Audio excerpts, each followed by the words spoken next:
I never thought seeing my ex-girlfriend's mother sitting alone at a bar, mascara smudged and checking her phone every 30 seconds, would lead to her whispering 6 months later in my kitchen at 2 a.m. If we do this, there's no going back. Are you sure? But I'm getting ahead of myself. Let me start at the beginning. Because the best mistakes of your life never announce themselves with warning labels, they just sit down next to you at a bar on a Tuesday night and change everything. My name is Alex Carter. I'm 31 years old, and I teach high school English in Portland, Oregon. It's not glamorous work, the pay is mediocre, barely enough to cover rent on my one-bedroom apartment in Southeast. The paperwork is endless, and half my students would rather watch TikTok than read Shakespeare, but it's honest work and it feels like it matters, which is more than I can say for most jobs. I'd been single for 8 months, ever since my girlfriend of 3 years, Emma Whitfield, broke up with me over text while I was proctoring final exams. The message was short, clinical, and devastating. I don't think we want the same things anymore. That's all it took to end 3 years of my life. No phone call, no face-to-face conversation, just a text message that arrived while I was walking between rows of desks, watching kids chew on pencils and stare at essay questions about symbolism in The Great Gatsby. I didn't fight it. Maybe I should have. But by the time she sent that text, I'd already felt us drifting apart for months, the way she'd stopped asking about my day, the way our conversations had become transactional, the way she'd started talking about her coworker Brad with too much enthusiasm, her eyes lighting up when she mentioned his name in ways they hadn't lit up for me in over a year. So I let her go. I deleted her number, unfollowed her on social media, boxed up the few things she'd left at my place, and tried to move on. Easier said than done when you live in a city where everywhere you go, you see couples holding hands and laughing at inside jokes you'll never share. It was a Tuesday night in October, one of those cold, wet Portland evenings where the rain doesn't so much fall as hang in the air like a curtain, where the streetlights create halos of gold in the mist and everything smells like wet pavement and fallen leaves. I'd stayed late at school, finishing a stack of essays, and by the time I got in my car it was past 8 and I was too tired to go home to my empty apartment. I wanted wine. I wanted ambiance. So I drove to the Violet Hour, a wine bar in the Pearl District. I wasn't looking for anything, not a date, not a distraction, just a glass of something red and expensive and maybe some overpriced cheese to take the edge off a long day. The bar was exactly what I needed. Half empty, all exposed brick and Edison bulbs, with jazz playing low enough that you could hear yourself think. I ordered a Malbec and was about to take my glass to a corner table when I saw her. Catherine Whitfield, Emma's mother, sitting at the bar alone in a navy dress that looked too elegant for a solo Tuesday night, her dark hair falling in waves past her shoulders, staring at her phone with an expression I recognized immediately: hope. There was a full glass of white wine in front of her, condensation beating on the outside, completely untouched. And beside her was an empty stool where someone was supposed to be but clearly wasn't coming. She'd been stood up. I knew that look. I'd lived that look. For a second, I considered pretending I hadn't seen her, taking my wine to the corner as planned. But then she looked up, and our eyes met, and the recognition that flashed across her face was followed by embarrassment. I walked over. "Mrs. Whitfield," I said. "Hi." She blinked, surprised, then smiled a tight smile that didn't reach her eyes. "Alex." "Hi. I didn't expect to see you here." "I didn't expect to see you either." An awkward pause. She glanced at the empty seat, then back at me. "I was supposed to meet someone," she said carefully. "But it looks like he's not coming." "His loss," I said, and meant it. She laughed a short, surprised sound. "That's kind of you to say?" "It's true." I hesitated. "Do you want some company? Just until you finish your wine?" She studied me for a moment. Then she gestured to the empty seat. "Sure. Why not? Might as well salvage the evening." I sat down, ordered another glass, and for a few minutes we didn't say anything. Just sat there in comfortable silence. Then she said, "I'm sorry about you and Emma." She told me what happened. "It's okay. It was a long time coming. Still, breakups are hard." She took her first sip of wine, even when they're necessary. I looked at her, really looked at her, and realized this was the first time I'd ever seen Catherine Whitfield as a person, not just Emma's mom. She was 46, but she looked younger in the soft bar light. Tired, yes, but also real. Vulnerable. Human. "So," I said carefully. "Blind date?" She grimaced. "Is it that obvious?" Only because of the empty seat and the fact that you keep checking your phone. She set her phone face down on the bar. He texted 20 minutes ago. Said he was running late. Then, nothing. She took another sip. This was my first attempt at dating since the divorce. I guess the universe is telling me I'm not ready. Or the universe is telling you, that guy's an idiot. She smiled, and this time it was real. You always were a good kid, Alex. I'm 31. I know. But you'll always be a kid to me. She paused. Though, I suppose that's not fair. You're not a kid. You're a good man. The compliment landed heavier than it should have. We talked. Not about Emma, not about the breakup, but about everything else. She told me about her job as a therapist, specializing in family counseling. She told me about her divorce, finalized 2 years ago after her ex-husband had an affair. She told me about how strange it was to be single in your mid-40s, how dating apps felt like shopping for humans, how exhausting it was to start over. Some days I feel like I'm 17 again, she said. Like I don't know how to do this. Other days I feel ancient, like I've lived a whole lifetime and now I'm supposed to start another one and I'm just tired. I know, I said. I felt that way after Emma and I broke up. Like I'd put in all this work building something, and then one text, and it's just gone. I told her about teaching, about my students, about the novel I'd been trying to write for 5 years. Like everyone else, got an instruction manual and I missed it. There's nothing wrong with you, she said softly. You're just still figuring it out. We all are. The bartender asked if we wanted another round. We both said yes. Around the third glass, the conversation shifted. We talked about books she loved, Anne Sexton and Mary Oliver. I loved Raymond Carver, about music, about how certain songs could transport you back to specific moments. She told me about seeing Radiohead in her 20s and crying during Fake Plastic Trees.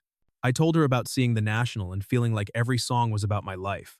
I love The National, she said, her face lighting up. I saw them at the Crystal Ballroom a few years ago.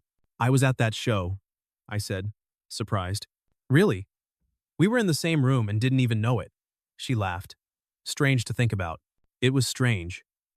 Stranger still was the way the air between us had started to feel different, warmer, heavier. I started noticing things I shouldn't have.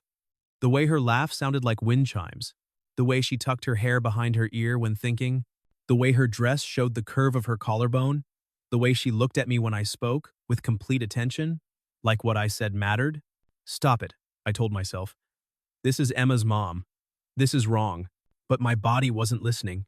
By 11, the bar was nearly empty. Catherine checked her phone one last time and laughed. Well, at least I got good conversation out of the evening. Better than whatever that guy had to offer. She looked at me, and the moment stretched. I should have said goodnight. Instead, I said, Do you want to get coffee sometime? She hesitated. I saw the conflict in her eyes. Then she said, I'd like that. We exchanged numbers. I walked her to her car, and when we got there, she squeezed my hand just for a second and then drove away. I stood there on the wet sidewalk watching her taillights disappear, knowing I'd just crossed a line. We texted the next day. Small talk at first, then longer conversations. We met for coffee that Saturday, talked for 3 hours. She told me about a client who'd brought their therapy dog to every session. I told her about a student who'd analyzed Romeo and Juliet as a zombie apocalypse. We laughed until our sides hurt. The week after, dinner at a Thai place. Then a walk along the waterfront. Then a movie at the indie theater. Sitting in the back row whispering like teenagers. We were careful. We didn't post on social media. We didn't tell anyone. We met where Emma wouldn't be. It felt like an affair, even though neither of us was with anyone else. The first almost moment came 3 weeks after the bar. We were at her place, a small bungalow in Laurelhurst, and she was lending me a first edition of Anne Sexton's poetry. We ended up on her couch, and at some point the laughter faded and we just looked at each other. The air shifted. She was close enough that I could see the flecks of green and gold in her brown eyes. Close enough that I could smell her perfumed jasmine mixed with vanilla, warm and intoxicating. I wanted to kiss her. I leaned in, just an inch. Alex, she said quietly. We shouldn't. I know. This is Emma. You were with her for 3 years. I know, but neither of us moved. We stayed frozen, so close I could feel her breath on my lips. Then her phone buzzed. The spell shattered. It's Emma, she said. She wants to come by tomorrow. Reality crashed in. I stood up. I should go. Yeah, probably. I left, but the almost moment stayed with me. The second almost moment came 2 weeks later. We were walking through Laurelhurst Park, trees blazing orange and red. At some point, our hands brushed. Once. Twice. The third time, her pinky hooked around mine. We walked like that for a while. Then she stopped. Alex, we need to talk about this. I know. You were with my daughter. If anyone found out, I know. She looked at me, fear and want in her eyes. What are we doing? I don't know. But I can't stop thinking about you. She didn't deny it. This is a terrible idea. I know. People would judge us. Emma would be devastated. I don't care what they say. You should? Her voice broke. Because I care that loving you means losing her. It was the first time either of us had used that word. I'm sorry. I never meant for this to happen. Neither did I. She touched my face. Just for a second. But it did. The third almost moment came 3 weeks later. She'd invited me for dinner, just pasta and wine. We both knew it was more. We cooked together, moving in perfect rhythm. She chopped garlic while I stirred sauce. We moved like dancers. At one point, she handed me a wooden spoon to taste the sauce. Our fingers touched, lingered. It's perfect, I said, though I was barely aware of the taste. Good, she said softly. We stood there, inches apart, the stove hissing behind us. I could feel the heat radiating off her. Tell me to stop, she whispered. I can't. She closed the distance, kissed me. It was tentative at first, then I kissed her back. Her hands were in my hair. My hands were on her waist. She tasted like wine and something sweeter. When we broke apart, we were both breathing hard. We just crossed a line, she said. I know. There's no going back. I don't want to go back. She looked at me, everything in her eyes. This is going to hurt people. I know. I cupped her face. But I can't pretend I don't feel this. You're Catherine. And she finished the sentence. I know. I feel it too. For 3 months, we lived in a bubble. We were obsessively careful. But those 3 months also held moments I'll never forget. There was the night in early December when we drove 2 hours out to Cannon Beach, thinking the distance would make us safe. We walked along the shore at sunset, Haystack Rock silhouetted against the dying light, and she told me about her fear of growing old alone. I'm 46, she said, her voice barely audible over the waves. In 4 years, I'll be 50. And all I can think is, will I spend the rest of my life like this? Sneaking around? Hiding? I took her hand, cold from the wind. I don't know, I said honestly. But I'd rather sneak around with you than be comfortable with anyone else. She smiled, but it was sad. That's the problem. I feel the same way. We nearly kissed right there on the beach, but a family with kids appeared from around the rocks, and we jumped apart like guilty teenagers. Then there was the close call at the grocery store. We'd been so careful about where we went, but one Sunday morning, Catherine needed ingredients for a recipe, and I'd offered to go with her to the New Seasons in Selwood. We were in the produce section, debating between 2 types of tomatoes, when I heard a voice behind us. Professor Whitfield? My blood turned to ice. Catherine's face went pale. We both turned to see one of Emma's college friends, a woman named Rachel, standing there with a shopping basket. Rachel, Catherine said, her voice steady despite the panic in her eyes. Hi. How are you? Good, good. Rachel's eyes flicked to me, curious. I didn't know you two knew each other. Alex was a friend of Emma's, Catherine said smoothly. We ran into each other and he was kind enough to help me pick out produce. You know how useless I am with cooking? It was a lie, but it was plausible. Rachel laughed. Well, it's good to see you. Tell Emma I said hi. She walked away. Catherine and I stood there, frozen, not speaking until we were sure she was gone. That was close, Catherine whispered. Too close, I agreed. We left without buying anything, drove back to her place in silence, and when we got inside, she broke down crying. This is insane, she said. We can't live like this, hiding in grocery stores, lying to people I've known for years. I know. I held her. But I don't want to stop. Do you? She looked at me with red, swollen eyes. No. God help me. No. And there were the quiet nights when we'd lie in her bed talking until dawn. One night in January, she told me about her biggest regret not traveling more when she was younger, not seeing the world before settling down and having a family. I always thought there'd be time, she said, her head on my chest, her fingers tracing patterns on my skin. But then you wake up one day, and you're 46, and you've never seen Paris or Rome or any of the places you promised yourself you'd go. We could go, I said. After. After we figure this out. After we tell Emma. We could go together. She was quiet for a long time. Then she said, very softly, "You really think there's an after for us? You really think Emma will forgive us enough that we can have a normal life?" I didn't know how to answer that because, honestly, I didn't know. But lying there in the dark with Catherine in my arms, I wanted to believe it. I wanted to believe that love could win, that we could weather the storm, that someday we'd be sitting in a cafe in Paris without having to look over our shoulders. But guilt has a way of catching up. I started having dreams where Emma watched us from doorways, her face a mask of betrayal. I'd wake up in a cold sweat, Catherine asleep beside me, and think, her mother. Sometimes when Catherine and I were together, when we were cooking dinner or watching a movie or making love, a voice in my head would whisper, "You're stealing her mother. You're taking something that should never be yours." And I'd push the voice away by pulling Catherine closer, as if physical proximity could erase moral guilt. But it never quite worked. Catherine had her own demons. She cried at random moments in the middle of cooking dinner, during movies. Once while we were grocery shopping and a mother and daughter walked past us laughing together. "I miss her," she'd say. God. Alex. I miss my daughter so much it feels like something's been cut out of me. Every time I see something funny, I want to text her. Every time something good happens, I want to call her. And I can't, because I'm lying to her. I suggested more than once that we should tell Emma, that we should sit her down and explain before she found out some other way. Catherine always said the same thing.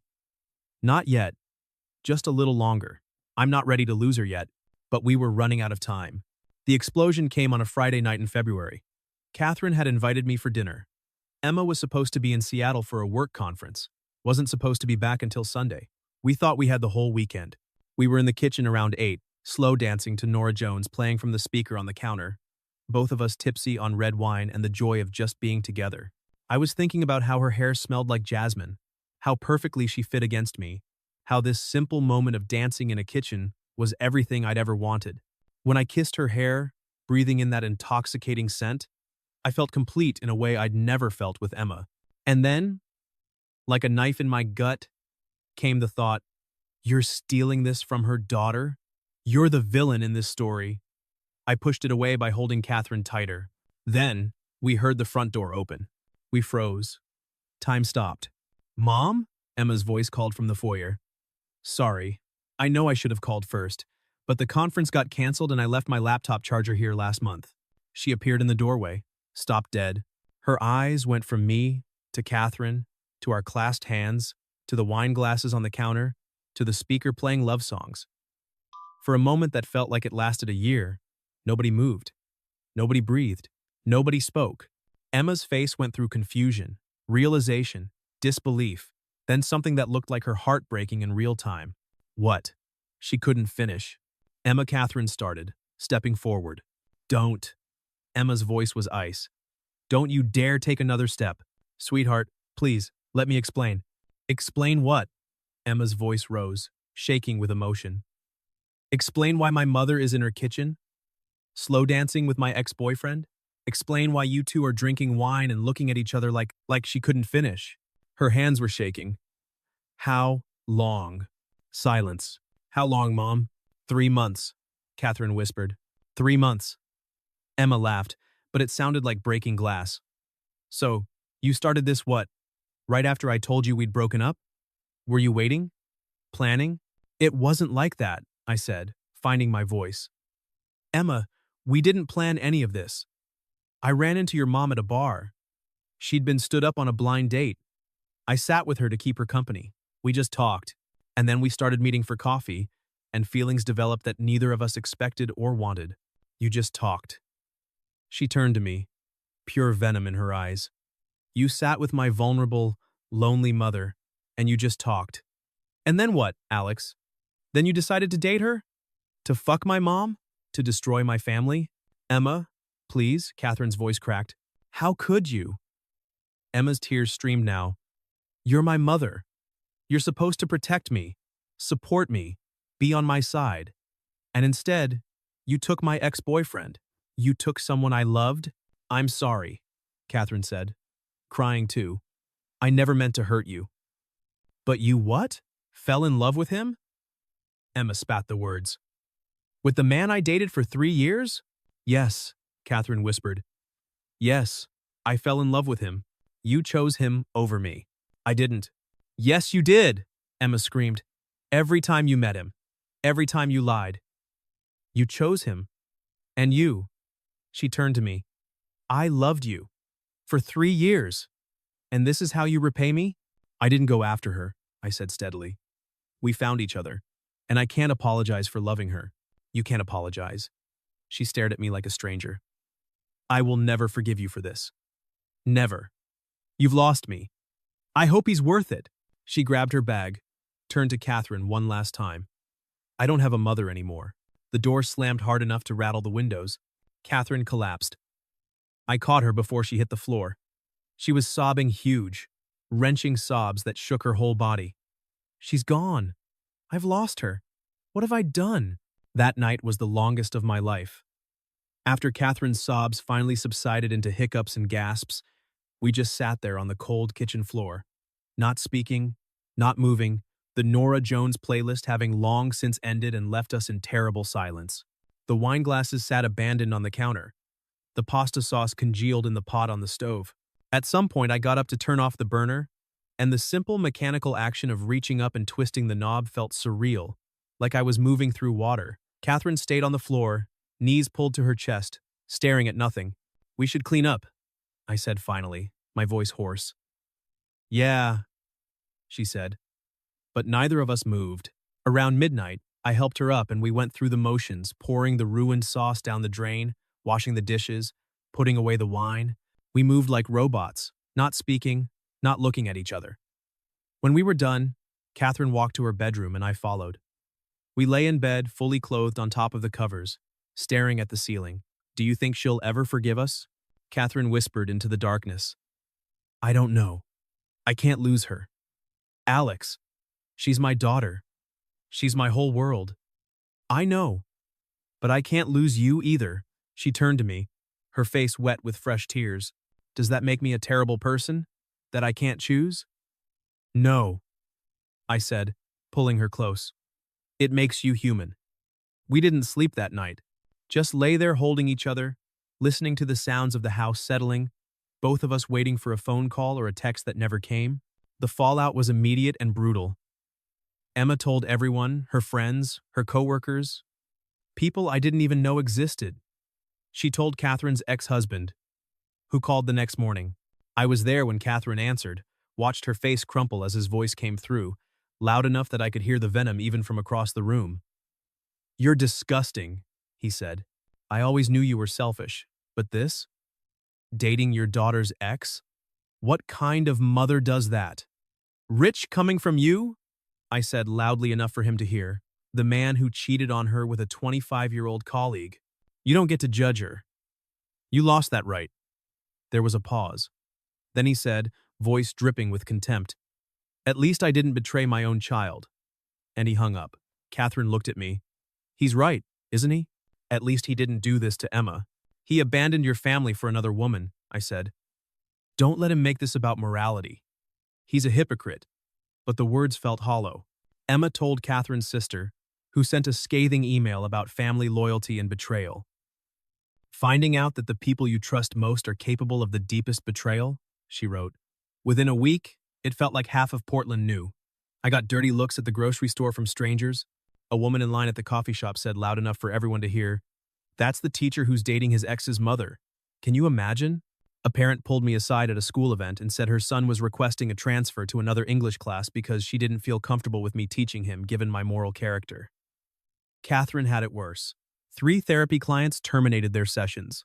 One sent a detailed email about how she couldn't trust a therapist who'd made such a spectacularly bad decision in her own life. One left a 1-star review. How can she help others with their family relationships when she destroyed her own daughter's trust? Two close friends stopped returning calls. One sent a text, "I love you, but I can't support this. I need some space." Invitations dried up. She was being erased from her social circle, slowly but systematically. We held on to each other because what else could we do? Some nights, Catherine would cry herself to sleep, whispering Emma's name like a prayer. Some nights I'd wake at 3 a. to find her sitting in the dark living room, scrolling through old photos on her phone. Emma as a baby, as a toddler, first day of school, graduation like she was trying to memorize a life that no longer existed. "I should have walked away," she'd say. "That first night at the bar. I should have thanked you and sent you home. Do you really believe that?" I don't know. I don't know anything anymore except that my daughter hates me, and it's my fault. One particularly terrible day stands out. It was a Tuesday, about a month after Emma had found out. Catherine woke up and immediately reached for her phone, checking for messages. Nothing. She'd been doing this every morning, hoping against hope that Emma would reach out. Nothing. She got up, made coffee with shaking hands, spilled it on the counter, stood there staring at the brown puddle spreading across the white surface, and I watched her face crumple. "I can't do this," she whispered. "I can't keep waking up and checking and hoping," and she didn't finish. Just sank to the floor and cried. She went to work that day because she had to. She had clients scheduled, people depending on her.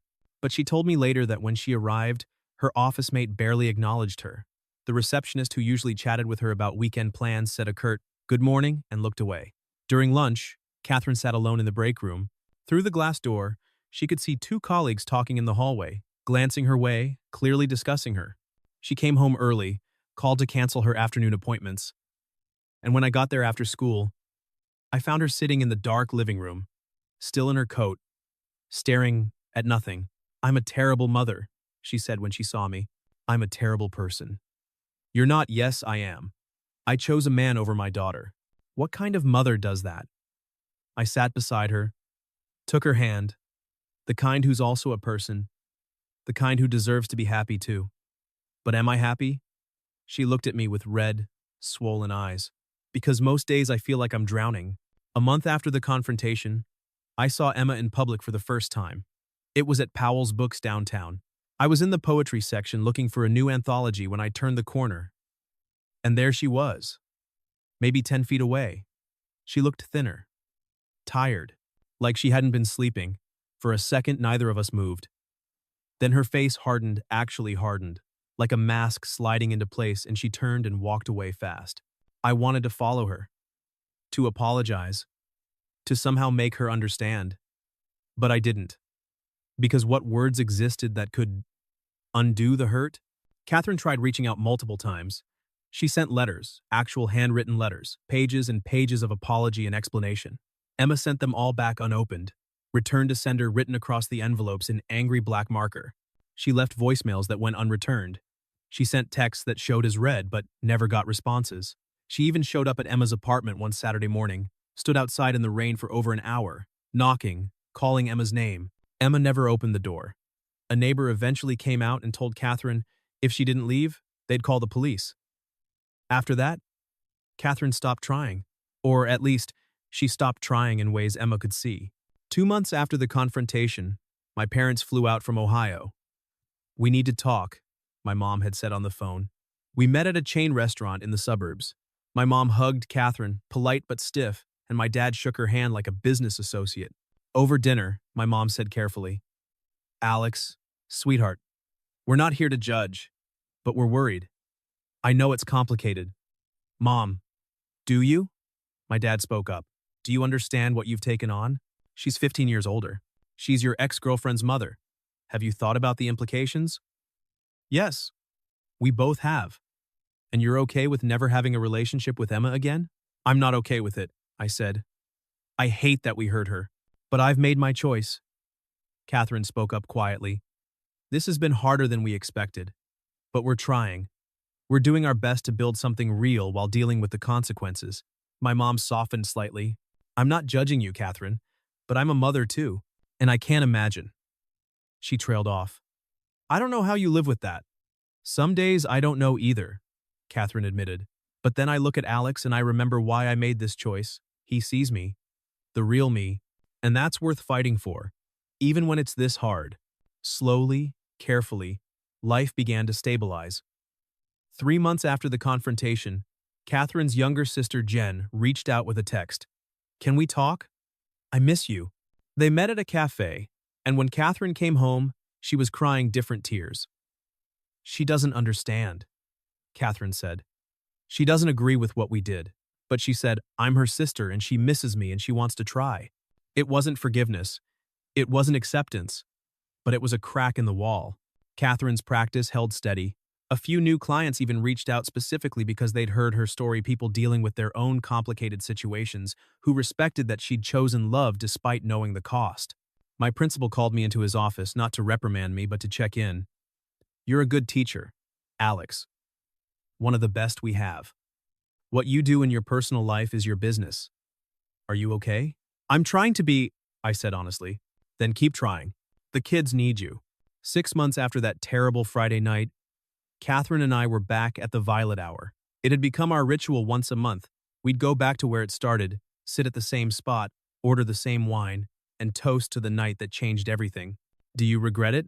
I asked her, the question I needed to keep asking. Knowing what it's cost. Knowing what we've lost. Do you regret choosing this? She was quiet for a long moment, swirling her wine. Then she said, I regret hurting Emma. Every single day, with every breath, I regret that. If I could go back and find a way to have both, to have you and keep my daughter, I would in a heartbeat. But I don't regret you. She looked at me, her eyes clear and certain. I don't regret us. Before I met you, I was just going through the motions. I'd forgotten what it felt like to be excited about tomorrow. To feel seen and valued for who I am. You gave me that back, and that's worth fighting for. I reached across the bar and took her hand. I love you. I love you too. We kissed right there, not caring who saw. A year after that confrontation, Catherine and I moved in together. A small house in Irvington with a front porch and a garden. We hung art on the walls, her Mary Oliver poems next to my Raymond Carver stories. We filled the bookshelves. We built a life in the spaces between the grief. Emma still wouldn't speak to us. We'd stopped trying to force it. Catherine had learned that some wounds take years to heal, maybe forever. But she'd also learned to live with it. Not to be okay with it, she'd never be okay, but to accept it as the price she'd paid. On Emma's birthday, Catherine still sends a card, even knowing it probably gets thrown away. On holidays, she still sets an extra place at the table, just in case. Hope is both beautiful and terrible. My career survived.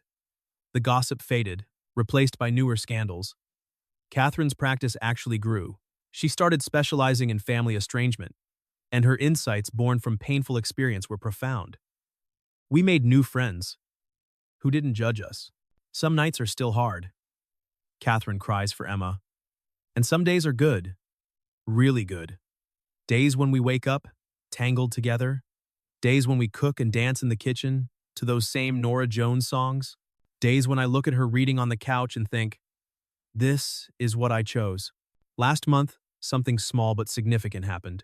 Catherine ran into Emma's friend Sarah at the farmer's market. I saw Emma last week, Sarah said carefully. She asked about you. Catherine's breath caught. She did? She asked if you were happy. I told her I thought you were. I think she's working through it. Maybe eventually she'll be ready. It wasn't much, but it was the first crack in a year. She asked about me, Catherine kept saying. That means she still thinks about me. We still go to the Violet Hour monthly. Last week, Catherine stopped on the sidewalk where we'd said goodbye that first night. Rain was falling, streetlights casting everything gold. I still need you, she said. Even with everything it's cost, I'd still choose you. I'd still choose you too. We kissed in the rain, not caring we were getting soaked. Because love that crosses lines asks you to be brave, to sacrifice. But if you're lucky, you find someone willing to pay that price with you. I found that person on a Tuesday night. I didn't know it would cost friendships, reputation, peace. I didn't know it would mean hurting someone I'd loved. But I also didn't know it would mean finding a love that felt like coming home. A love that saw me and chose me anyway. Was it worth it? Ask me on hard days when Catherine cries for Emma, when guilt feels like drowning, I don't know. But ask me on good days when she's laughing in my kitchen, when we're walking hand in hand and the answer is simple. Yes. 1,000 times, yes. Sometimes the best mistakes are the ones we never regret.